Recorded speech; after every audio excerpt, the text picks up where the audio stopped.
Good morning student आज से हम अपना जब तक आपके एग्ज़ाम नहीं कंडक्ट होते तब तक हम लोग अपने रिवीजन करेंगे जो आपके U3 के सिलेबस में चैप्टर्स दिए हुए हैं। तो आज हम स्टार्ट करेंगे अपना साउंड चैप्टर से।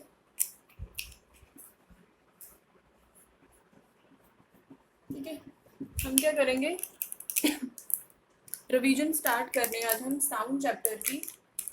जैसे कि आपको पता है हमने ये चैप्टर जो है जो भी आपके U3 में आ रहे हैं वो हमने अच्छे से कवर अप कर लिए हैं। एक बार क्विक रिवीजन करते हैं ताकि आप लोगों को कोई प्रॉब्लम ना हो एग्ज़ाम में जो भी क्वेश्चन पूछेंगे उनको अटेम्प्ट करने की। ठीक है, और बच्चे जो आपके एग्ज़ाम में क्वेश्चंस होंगे वो डिपेंड करेंगे आपके जो चैप्टर्स में टॉपिक दिए हुए हैं। आपको पूरा उस चैप्टर को गो थ्रू करना है। ठीक है, जो जो भी टॉपिक्स दिए हुए हैं उन टॉपिक्स पे गो थ्रू करना है। एंड आपको कोई भी टॉपिक जो टॉपिक के रिलेटेड क्वेश्चन जो है वो पूछ सकते हैं।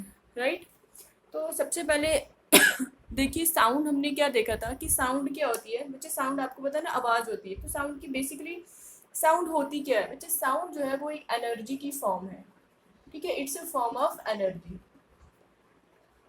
ठीक है, साउंड क्या है, ये एक एनर्जी की फॉर्म है। और साउंड की अगर हम डेफिनेशन देखिए तो साउंड क्या होता है कि जो आपके कान जो है जो सेंसेशनल सुनते हैं ना, जैसे मैंने कुछ बोला और आपने सुना, इस चीज़ को क्या कहेंगे, साउंड। मतलब कि आपके कानों ने उस सेंसेशन को फील किया, उस सेंसेशन को सुना जो मैंने बोला, तो उस चीज़ को आप क्या कहोगे, साउंड कहोगे। ठीक है, so sound is that form of energy which makes us hair. Okay, sound वो एनर्जी की फॉर्म है जिससे हम क्या कर सकते हैं, सुन सकते हैं। ठीक है अच्छा, आपने देखा होगा अपनी एवरीडे लाइफ में कि मतलब आप साउंड जो है मतलब हर टाइम सुनते हो घरों में। जैसे अपने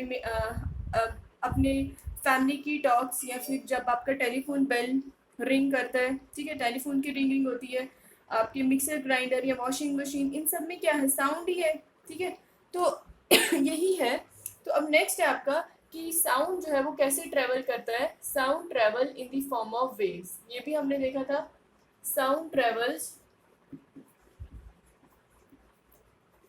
in the form of waves. ठीक है, ये हमने देखा था कि जो हमारी साउंड है वो किस सॉरी, साउंड जो है वो कैसे ट्रेवल करती है बच्चे। साउंड जो है वो वेव की फॉर्म में ट्रेवल करती है। ठीक है, अब वेव क्या होती है, वेव जो होती है वो एक वाइब्रेटरी डिस्टरबेंस होता है किसी भी मीडियम में। वेव वेव ये होती है ना, वेव।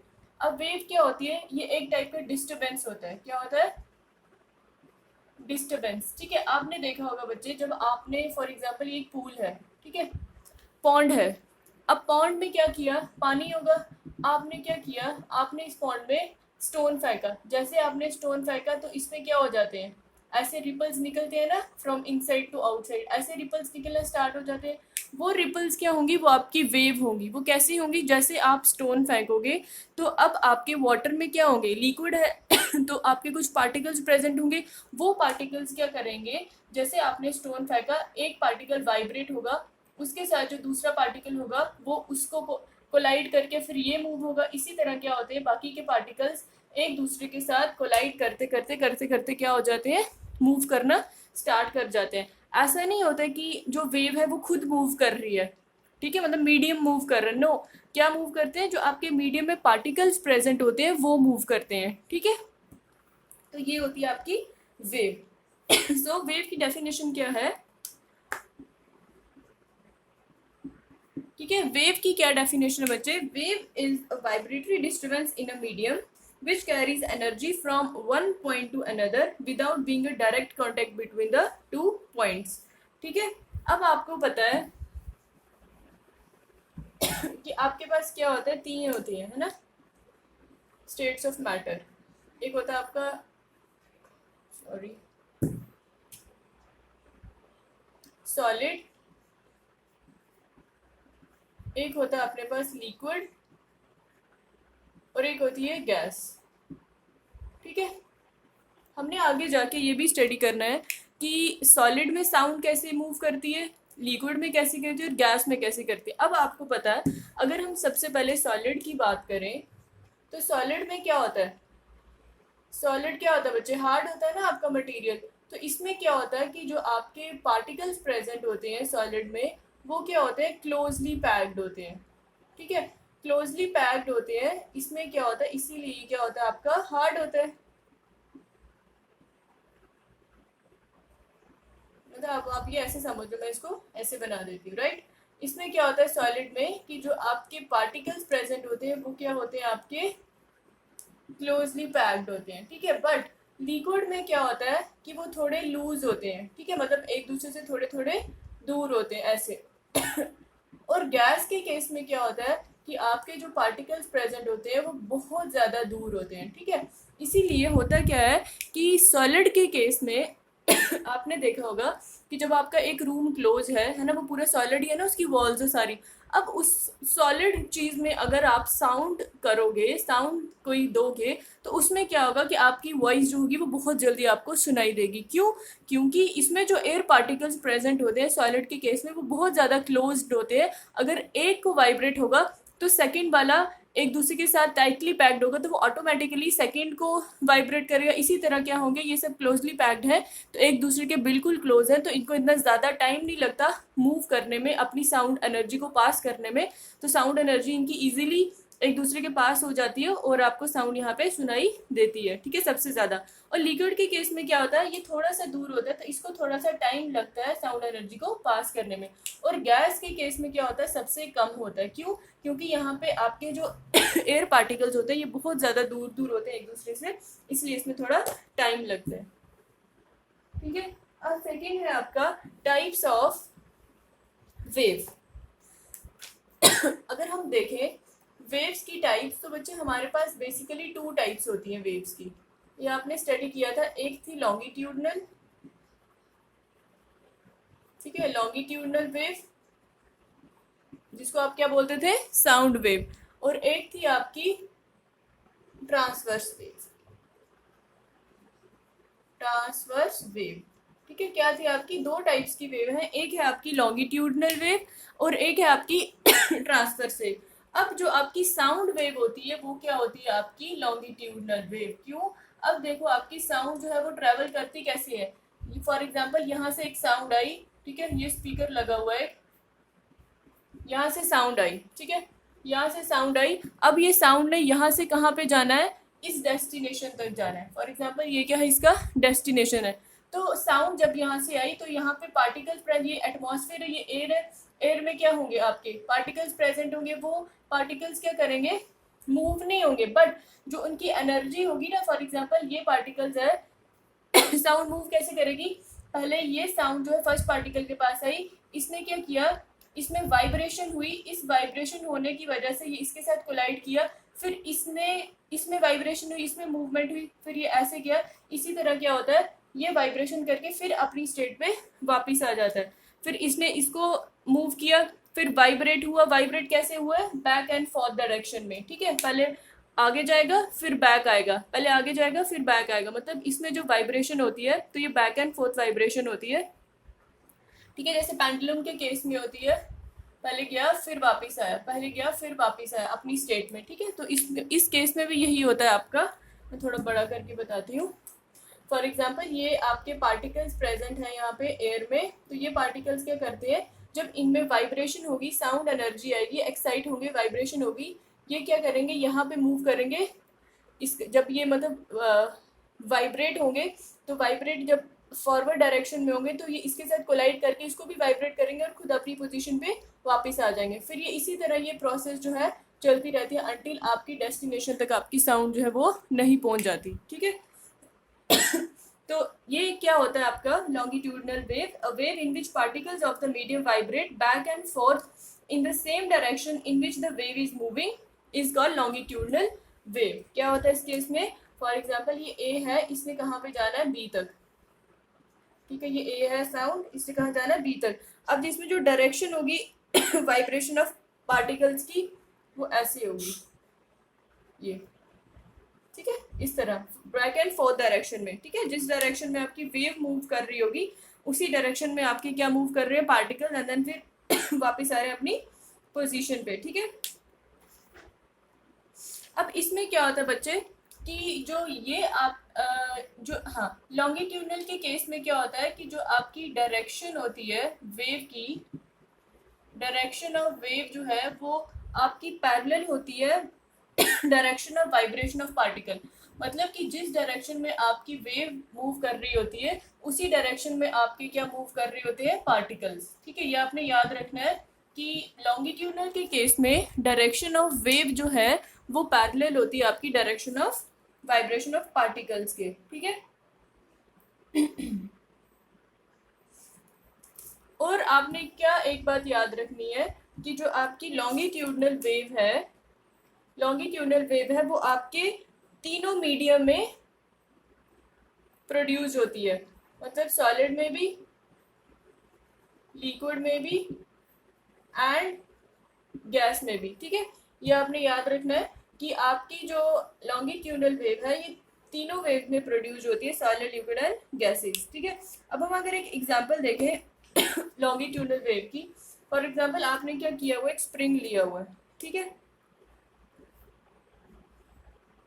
ये लॉन्गिट्यूडनल की ही बता रहे हैं।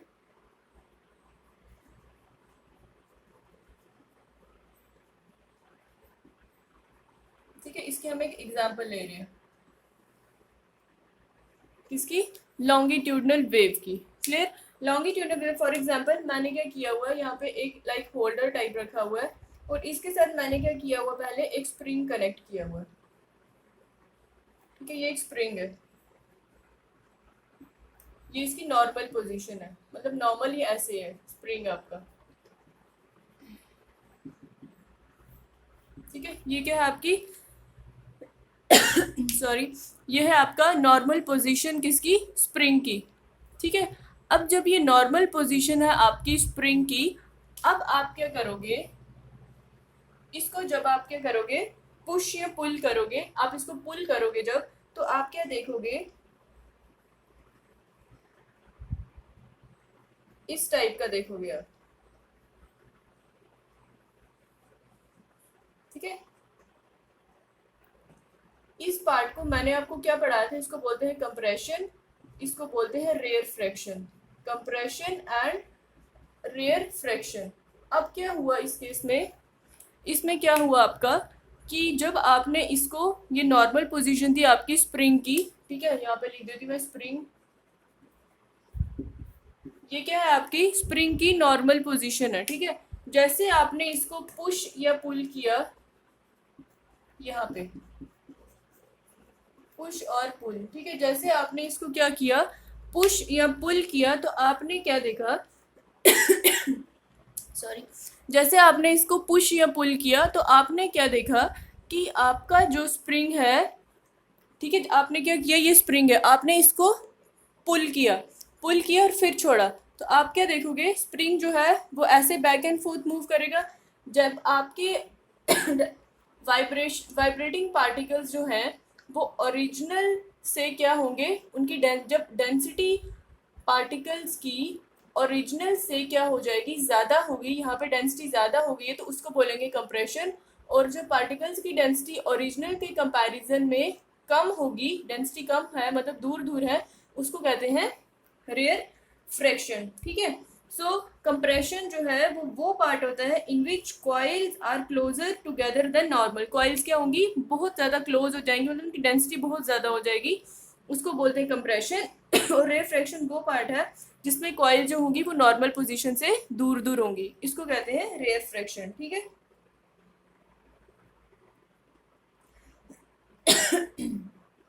तो आप क्या देखोगे कि जब आपने इसको पुल किया तो इसमें जो वेव क्रिएट हुई, वेव जो स्प्रिंग के अलॉन्ग ट्रेवल करेगी, हर एक टर्न में क्या होगा, स्प्रिंग का वो क्या करेगा, बैक एंड फोर्थ। आपने देखा होगा ना, जब आप स्प्रिंग को ऐसे पुल कर देते हो और फिर छोड़ देते हो, उसमें क्या हो जाता है, स्प्रिंग ऐसे बैक एंड फोर्थ मूव करता है।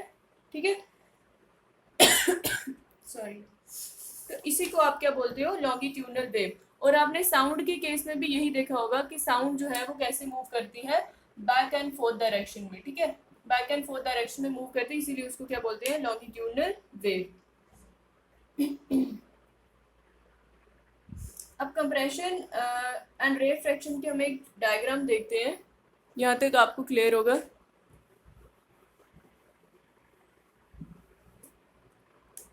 कैसे होता है कंप्रेशन रेयर फ्रैक्शन। मैंने क्या बोला था, कंप्रेशन वो पार्ट है जिसमें डेंसिटी ऑफ पार्टिकल जो होती है वो बहुत ज़्यादा होती है। मतलब कॉइल जब क्या होगी, एक दूसरे की क्लोज होगी तो डेंसिटी क्या हो जाएगी, बहुत ज़्यादा हो जाएगी as compare to normal spring.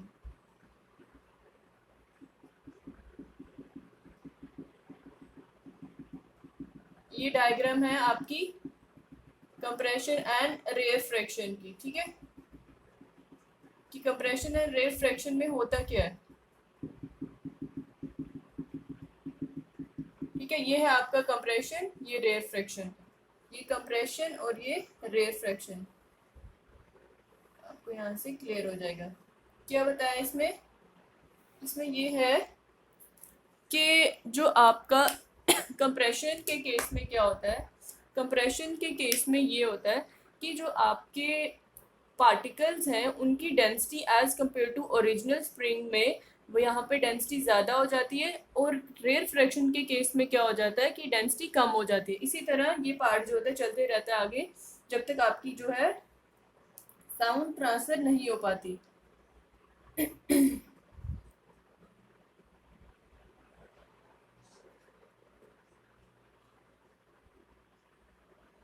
Compression को क्या बोलते हैं, it's a region of high pressure. ठीक है, कंप्रेशन को क्या बोलते हैं, अब डेंसिटी ज्यादा है तो क्या होगा, प्रेशर भी ज्यादा होगा, रीजन ऑफ हाई प्रेशर। ठीक है, इसको क्या बोलते हैं, रीजन ऑफ हाई प्रेशर। और रेयर फ्रैक्शन को क्या बोलते हैं, इसको बोलते हैं रीजन ऑफ लो प्रेशर। ठीक है, वो आ गया आपका region of high pressure. Longitudinal में कंप्रेशन को कहते हैं जिसमें हाई प्रेशर होता है, रेयर फ्रैक्शन वो रीजन है जिसमें आपका प्रेशर क्या होता है, लो होता है। ये था आपका किसके बारे में, लॉन्गिट्यूडनल वेव के बारे में। लॉन्गिट्यूडनल वेव में क्या होता है आपका, longitudinal wave consist of compression and rarefaction. अब हम देखेंगे ट्रांसवर्स वेव क्या होता है।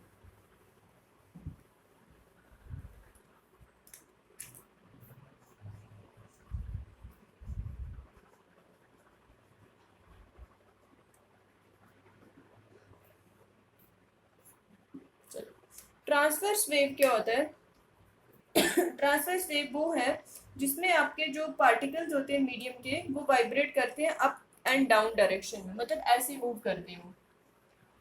इसमें क्या होता है, up and down direction. Longitudinal में क्या देखा था हमने, बैक एंड फोर्थ डायरेक्शन। इसमें क्या, उसमें हमने क्या देखा था लॉन्गिट्यूडनल के केस में कि जो आपकी डायरेक्शन होती है पार्टिकल्स की, वो जो पार्टिकल्स वाइब्रेट करते हैं उनकी डायरेक्शन क्या होती है, पैरेलल होती है आपकी वेव की डायरेक्शन से।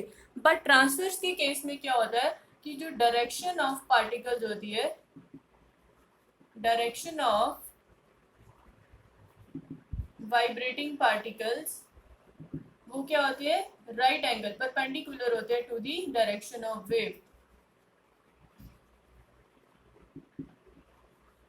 ठीक है, वेव की डायरेक्शन की क्या होती है, वो परपेंडिकुलर होती है। किस केस में, आपकी ट्रांसवर्स वेव के केस में क्या होता है कि जो आपकी वेव होती है, मतलब डायरेक्शन होती है जो पार्टिकल्स की, वाइब्रेटिंग पार्टिकल्स की, वो परपेंडिकुलर होती है किसके, डायरेक्शन ऑफ वेव के।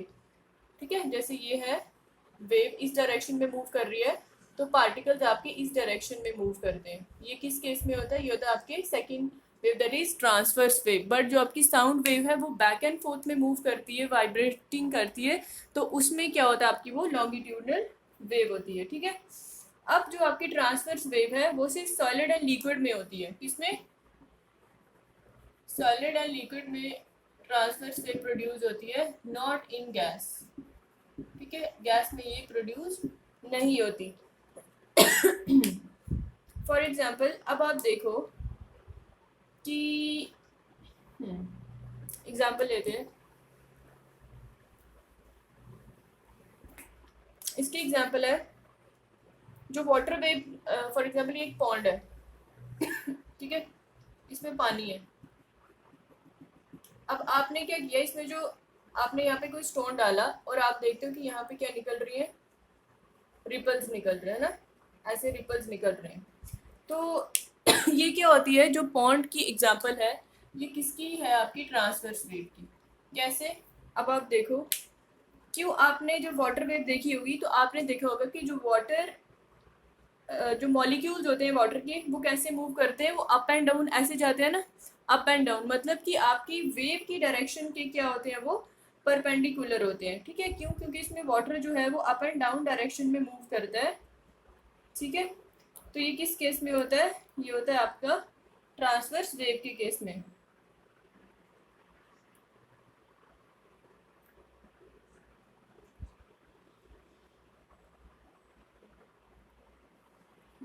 अब देखो उसमें हमने क्या देखा, लॉन्गिट्यूडनल के केस में कंप्रेशन एंड रेफ्रैक्शन आते हैं, बट ट्रांसवर्स वेव के केस में क्या होता है आपका क्रस्ट एंड ट्रफ।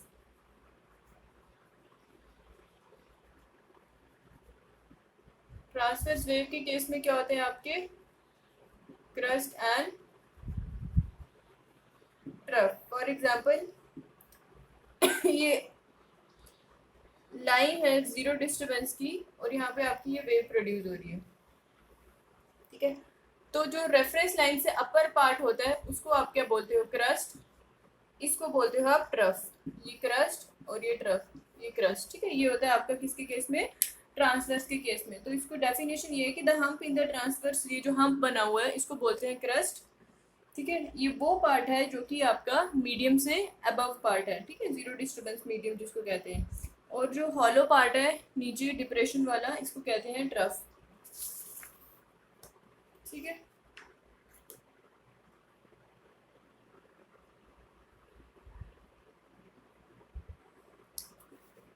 ये आता है आपका पॉजिटिव डिस्प्लेसमेंट में और ट्रफ आता है आपका नेगेटिव डिस्प्लेसमेंट में। ठीक है, ये था आपका वेव के बारे में। उसके बाद क्या था आपका characteristics of sound.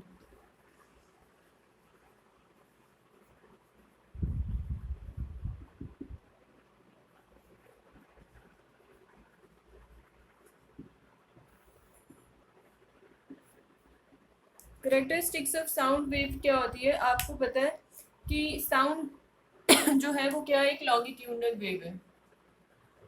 Sound is a longitudinal wave.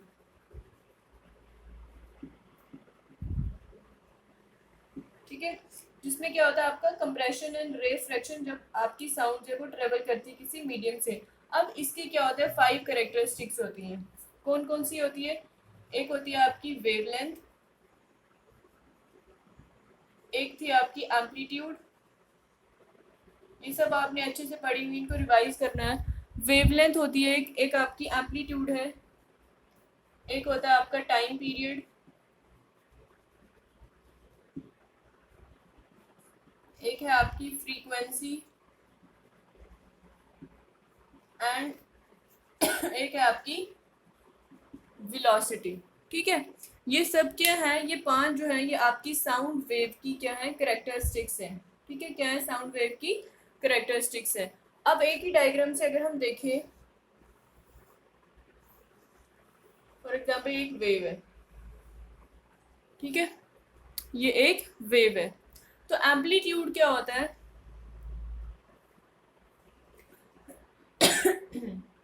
Amplitude क्या होता है? ये जो ये आपकी रेफरेंस लाइन है, इस रेफरेंस लाइन से जो ये मैक्सिमम डिस्प्लेसमेंट होगा, ठीक है, मतलब इस पॉइंट से जो मैक्सिमम डिस्प्लेसमेंट तक जो आपकी वेव होगी, है ना, इसका मैक्सिमम डिस्प्लेसमेंट यहाँ तक है, तो इसको आप क्या बोलोगे? एम्पलीट्यूड। क्या बोलोगे इसको? एम्पलीट्यूड। और वेवलेंथ क्या होती है? वेवलेंथ होती है फॉर एग्जांपल ये क्रस्ट टू, फॉर एग्जाम्पल ये ट्रफ टू ट्रफ आपका जो ये डिस्टेंस है, वेव लेंथ मतलब कि वेव की लेंथ का पता करना। ये ट्रफ टू ट्रफ कितनी लेंथ है, या फिर आप बोलो कि ये क्रस्ट टू क्रस्ट में कितनी लेंथ है, इसको आप क्या बोलोगे? Wave length. और इसको हम डिनोट करते हैं किसके साथ? लैम्डा के साथ। ठीक है, या तो क्रस्ट टू क्रस्ट की लेंथ, या तो ट्रफ टू ट्रफ की, या फिर एक क्रस्ट से लेके एक ट्रफ के बीच में जो इतनी लेंथ है उसको भी आप क्या बोलोगे? Wave length. ठीक है, ये क्या होती है आपकी वेव लेंथ। तो वेव लेंथ होती क्या है कि मिनिमम डिस्टेंस एक साउंड वेव मतलब जो रिपीट करती है उसको बोलते हैं वेव लेंथ, और इसका यूनिट जो होता है वो होता है लैम्डा। ठीक है, और ऐसे यूनिट जो होता है वो वेव लेंथ का वो होता है आपका मीटर। ठीक है, ऐसे यूनिट क्या? मीटर, और इसको डिनोट करते हैं हम लैम्डा से। फिर नेक्स्ट है आपका एम्पलीट्यूड। एम्पलीट्यूड मैंने आपको बता दिया कि जो मैक्सिमम डिस्प्लेसमेंट होता है किसी भी पार्टिकल का फ्रॉम द ओरिजिनल, ये ओरिजिनल अनडिस्टर्ब मीडियम से कितना मैक्सिमम डिस्प्लेसमेंट है किसी पार्टिकल का, उसको बोलते हैं एम्पलीट्यूड। और ऐसे यूनिट एम्पलीट्यूड का भी क्या है, मीटर। ठीक है, फिर आता है आपका टाइम पीरियड। टाइम पीरियड क्या होता है कि एक कंप्लीट साइकिल करने में किसी वेव को कितना टाइम लग रहा है। एक कंप्लीट मतलब कि एक क्रस्ट एंड एक पूरा ट्रफ तक, है ना, पूरा ये कंप्रेशन या फिर आप बोल सकते हो रेफ्रैक्शन। एक फुल वेव को यहाँ तक, ये एक फुल वेव है, यहाँ से यहाँ तक ये फुल वेव है, ये यहाँ से यहाँ और यहाँ से यहाँ। ठीक है, एक फुल वेव को कंप्लीट करने में कितना टाइम लग रहा है उसको कहते हैं टाइम पीरियड। ठीक है, अब फ्रीक्वेंसी क्या होती है कि किस रेट से आपकी वेव जो है वो प्रोड्यूस्ड हो रही है, उसको बोलते हैं number of complete wave produced in 1 second. Frequency क्या होती है कि एक सेकेंड में आपने देखना है कि कितनी नंबर ऑफ कंप्लीट साइकिल्स, ठीक है, ये कंप्लीट साइकिल जो अगर 1 मिनट में निकल रहा है कि आपने देखना है कि 1 सेकेंड में कितने कंप्लीट साइकिल जो हो रहे हैं वो एक वेव प्रोड्यूस कर रही है, उसको बोलते हैं फ्रीक्वेंसी। ठीक है, तो ऐसे यूनिट फ्रीक्वेंसी का क्या है आपका, हर्ट्ज। ऐसे यूनिट क्या है, हर्ट्ज।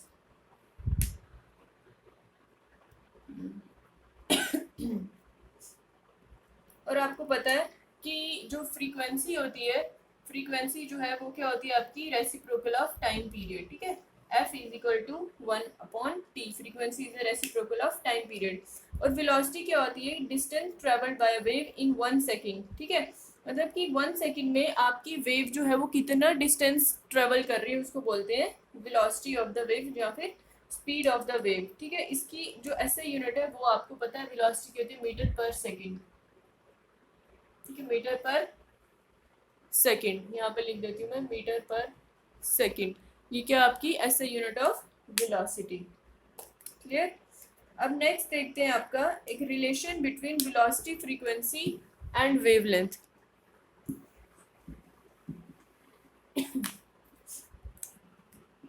रिलेशन है एक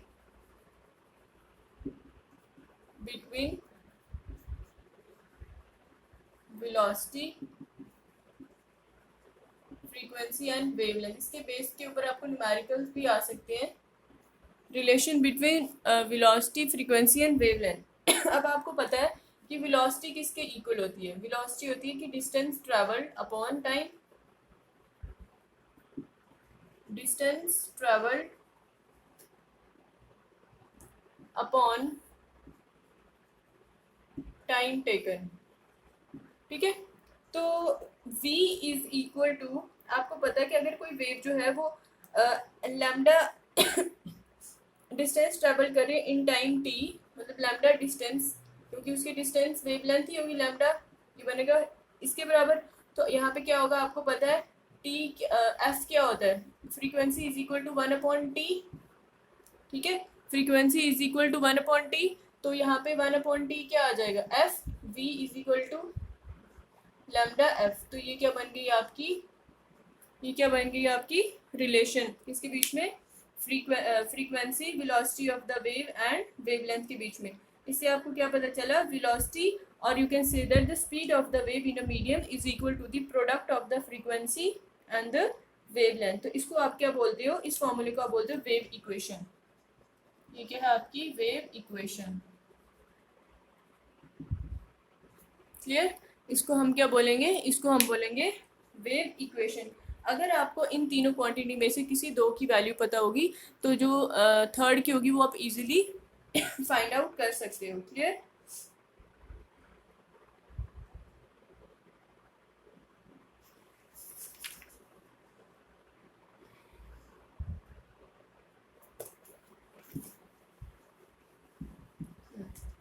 फॉर एग्जाम्पल अगर आपको एक न्यूमेरिकल दिया हुआ है और उसमें आपको t की वैल्यू दी हुई है, t की वैल्यू है 0.05 और आपको कहा है कि फ्रीक्वेंसी निकालो, तो आप निकाल सकते हो। आपको पता है frequency is equal to 1/t, तो फ्रीक्वेंसी इज इक्वल टू 1/0.05, तो इसका क्या आंसर आ जाएगा, ये आ जाएगा आपका 20 हर्ट्ज। ठीक है, फ्रीक्वेंसी की यूनिट क्या हो जाता है, हर्ट्ज, तो ये क्या बन जाएगा आपका 20 हर्ट्ज। ठीक है, यही था आज का आपका, थैंक यू।